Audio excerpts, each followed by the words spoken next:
जय Hind. SIR form कैसे भरें, जिसे हिंदी में परिगणना प्रपत्र कहा जाता है, इसको कैसे फिलअप किया जाता है। बहुत सारे हमारे भाई बहन हैं जिनको एसआईआर फॉर्म भरने में प्रॉब्लम आ रही है। इसको ए टू जेड लाइव आपको फिलअप करके हम यहीं पर आपको दिखाते हैं। आपको एक एक स्टेप बिल्कुल आसान भाषा में समझ में आ जाएगा। और साथ में आपको ये फॉर्म बीएलओ के द्वारा मिला होगा। यदि आपको ऑफलाइन नहीं मिला है तो आप ऑनलाइन कैसे फॉर्म फिलअप करेंगे। जो लोग देश परदेश में हैं, जो बाहर जॉब कर रहे हैं, उनको कैसे ये फॉर्म फिलअप करना है, पूरी जानकारी आप लोग देखिएगा। ए टू जेड आपको समझ में आ जाएगा। लेकिन उसके पहले आप लोग कमेंट सेक्शन में एक बार जय हिंद जरूर लिख दीजिए। अब ये समझिए ये एसआईआर का मतलब क्या होता है। स्पेशल इंटेंसिव रिवीजन, इसमें मतदाताओं की पात्र अपात्र की जांच की जाती है कि कौन सा मतदाता फर्जी हो सकता है, कौन नया ऐड किया गया है, कौन पुराना चल रहा है। इसमें यही जांच पड़ताल करके नई वोटर लिस्ट जारी की जाती है, जिससे आने वाले दिनों में जब स्टेट का इलेक्शन आएगा तो आप लोग उसमें वोटिंग कर पाएंगे। अब इतनी जानकारी आपको समझ में आ गई। अब समझते हैं परिगणना प्रपत्र को कैसे भरा जाता है और साथ में वोटर लिस्ट को कैसे डाउनलोड किया जाएगा। यहां पर आप लोग देखिए ये एसआईआर फॉर्म कैसे भरा जाएगा।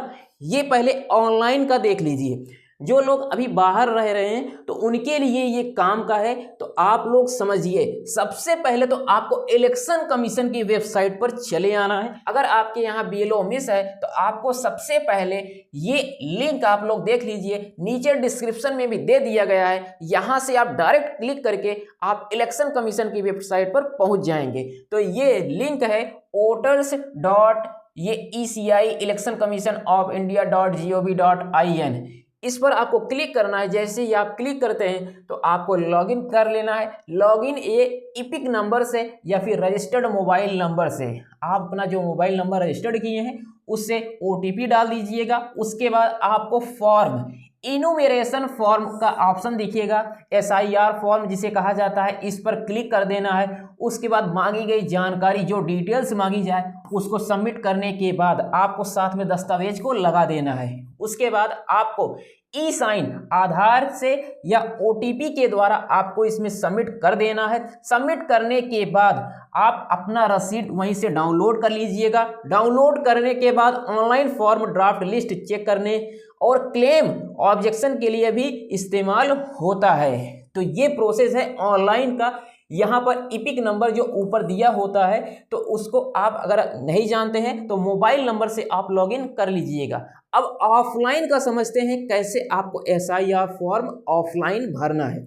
यहाँ पर समझिए कौन से ऑप्शन में क्या डालना है। जैसे जिन लोग का नाम 2003 की मतदाता सूची में दर्ज है तो उनको ये वाला कॉलम भरना है, और जिन लोगों का नाम 2003 की मतदाता सूची में नहीं दर्ज है उनको ये वाला कॉलम भरना है। तो आपको ध्यान से यहीं पर समझना है क्या कहाँ पर भरना है। जैसे आपको ये फॉर्म मिला होगा, यहाँ पर आपकी फोटो पहले से लगी होगी, यहाँ पर आपको नई फोटो को लगा देना है।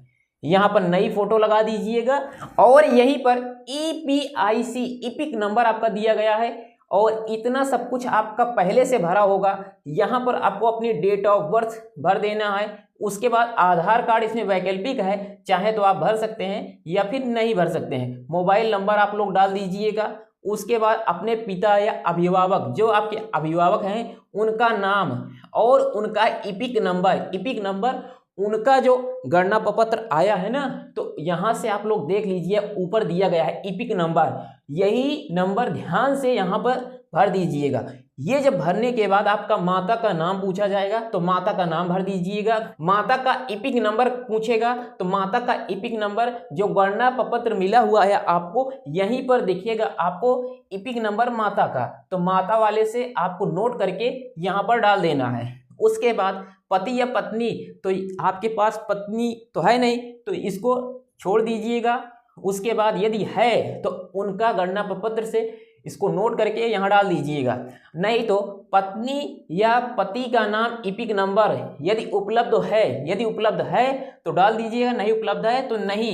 यानी कि जो आपका पति या जो आपकी पत्नी है उसका इपिक नंबर यहाँ पर आपको डालना है। यहाँ से नोट करके उनका जो फॉर्म होगा उनसे नोट कर लीजिएगा। यदि आपका नाम 2003 की मतदाता सूची में है, उसके पहले जो SIR हुआ है 2003 का, उसके पहले वाले में नाम है, तो आपको ये कॉलम सबमिट करना है। तो आपका निर्वाचक का नाम, इपिक नंबर, या फिर आप क्या रिलेशन है उनसे, और क्या आपका रिलेशन लगता है, जिला, राज्य का नाम, और आपके जो निर्वाचन क्षेत्र का नाम, विधानसभा निर्वाचन क्षेत्र की संख्या, भाग संख्या, क्रम संख्या, ये सब आपको अपने जो वोटर लिस्ट है उसे देख करके आपको यहीं पर सबमिट कर देना है। अब वोटर लिस्ट डाउनलोड करने के लिए इलेक्शन कमीशन की वेबसाइट पर आपको चले जाना है।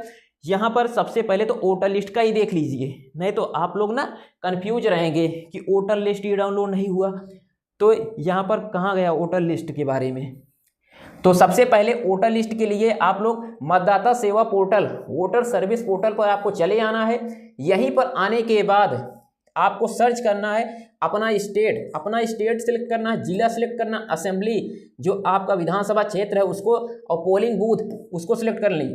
उसके बाद ये जब सिलेक्ट हो जाएगा तो आपको सबमिट कर देना है। आपके सामने ओपन हो जाएगा, वहीं से डाउनलोड कर लीजिएगा, ये ऑप्शन है। इसको सबमिट करने के बाद आप डाउनलोड कर पाएंगे। वैसे ये हमारा काम तो नहीं है, लेकिन फिर भी हम आपको A to Z जानकारी यहीं पर समझा देते हैं। आप समझिए, जब इतना कॉलम आप लोग भर लेते हैं तो बाबू आप ये देखिए, ये जो फॉर्म होता है आपका ना, यदि आपका 2003 के बाद जैसे नाम ऐड हुआ है तो आपको ये सब भरना है, ये वाला कॉलम, इसको छोड़ देना है तब। तो इसमें आपका नाम, इपिक नंबर यदि उपलब्ध है तो, और रिश्तेदार का नाम, रिश्तेदार मीन्स आपका जो अभिभावक हैं या कोई माता पिता है ना, तो उनका नाम डाल दीजिएगा। वो आपके क्या लगते हैं, जैसे फादर लगते हैं, मदर लगते हैं, तो इसमें डाल दीजिएगा अपने माता या पिता का नाम 2003 से।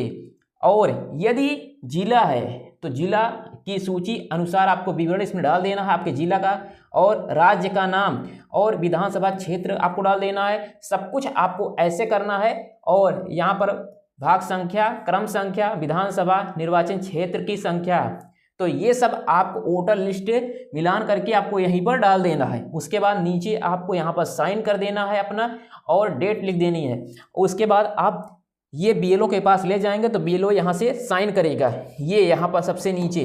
तो इतनी जानकारी है ये गणना प्रपत्र भरने की। ये जैसे देखिए ये सब भरा गया है, ये देखिए date of birth, Aadhaar card, mobile number, ये अभिभावक का नाम, उनका इपिक नंबर, माता का नाम डाला है और माता का इपिक नंबर, यदि पत्नी या पति का नाम है तो उन्होंने ये डाला है। उसके बाद पत्नी का जो इपिक नंबर है उसको डाला है, और इनका 2003 के बाद नाम ऐड हुआ है तो इन्होंने इस कॉलम को भरा है। तो ये आप लोग देख लीजिए। तो ये बिल्कुल आसान है ये भरना, बस आपको ध्यान देना है कि यदि आपका मतदाता सूची में 2003 के पहले नाम है तो आपको ये भरना है, यदि नहीं है तो आपको ये भरना है, और नीचे आपको साइन कर देना है, डेट लिख देनी है, और सबसे नीचे BLO का हस्ताक्षर होगा। और यदि आपको इससे नहीं समझ में आ रहा है तो आगे आप लोग समझिए और भी आसानी से। तो आप लोग वीडियो को लास्ट तक देखते रहिए, आपको चीज़ें A to Z यहीं पर समझ में आती रहेंगी। ये जैसे अभी हम आपको ये फॉर्म दिखाते हैं, जैसे इनुमरेशन फॉर्म, जिसे SIR फॉर्म कहा जाता है। तो ये देखिए आपके सामने यहाँ पर जैसे मतदाता के बारे में ऊपर जानकारी दी गई होती है। अब जैसे जैसे इसमें लिखा गया है वो सब आपको ऐसे फिलअप करना है। स्क्रीनशॉट ले लीजिए और इसको नोट कर लीजिए, आपको ऐसे भरना है। जैसे अपनी जन्मतिथि, आपको जन्मतिथि डाल देना है, मोबाइल नंबर यहाँ पर आपको डाल देना है, आधार कार्ड पहले है, उसके बाद मोबाइल नंबर है, फिर अपने पिता का नाम दर्ज करना है, पिता का इपिक नंबर, माता का नाम दर्ज करना है, माता का इपिक नंबर, पति या पत्नी का नाम दर्ज करना है, उनका इपिक नंबर, और नहीं है तो छोड़ देना है आपको। उसके बाद यदि SIR 2002 के अनुसार यदि उसके बाद आपका नाम आया है तो आपको इस वाले विकल्प को भरना है। यदि पहले आपका नाम है तो आपको इस वाले विकल्प को भरना है। यदि 2003 में आपका उसके बाद से नाम आया है तो आपको यहाँ पर अपना नाम डालना है, पहचान पत्र नंबर जो इपिक नंबर है उसको डालना है, आपका जो माता पिता हैं उनका नाम डाल देना है किसी एक का, क्या रिलेशन आपका लगता है वो डाल देना है, और जिला आपका जो 2003 के बाद से जो निर्धारित है आपका वो डाल देना है। उसके बाद विधानसभा निर्वाचन क्षेत्र वो डाल देना है, भाग संख्या ये सब डाल देना है, क्रम संख्या ये सब वोटर लिस्ट से आपको मिल जाएगा, ध्यान से आपको भर देना है। यहाँ पर यदि आपका 2003 के पहले का है तो ये सब विकल्प आपको भर देना है। यहाँ पर हस्ताक्षर कर दीजिएगा, नीचे BLO का हस्ताक्षर होगा। तो ये है जो गणना प्रपत्र भरने का आसान रास्ता। तो आपको ध्यान से इस चीज़ को नोट कर लेना है और स्टेप बाय स्टेप यहाँ पर कुछ तारीखें दी गई हैं, इसको भी नोट कर लीजिए, नहीं तो मिस हो जाएगा।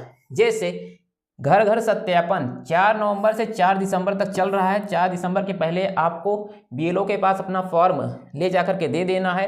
ड्राफ्ट वोटर लिस्ट जो 9 दिसंबर से जारी होगा।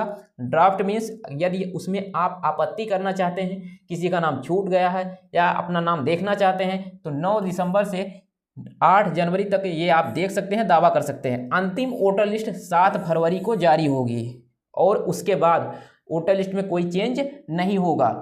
और यही नहीं, आपको SIR फॉर्म कैसे भरा जाएगा ये सब आप देख लीजिए स्लाइड पर।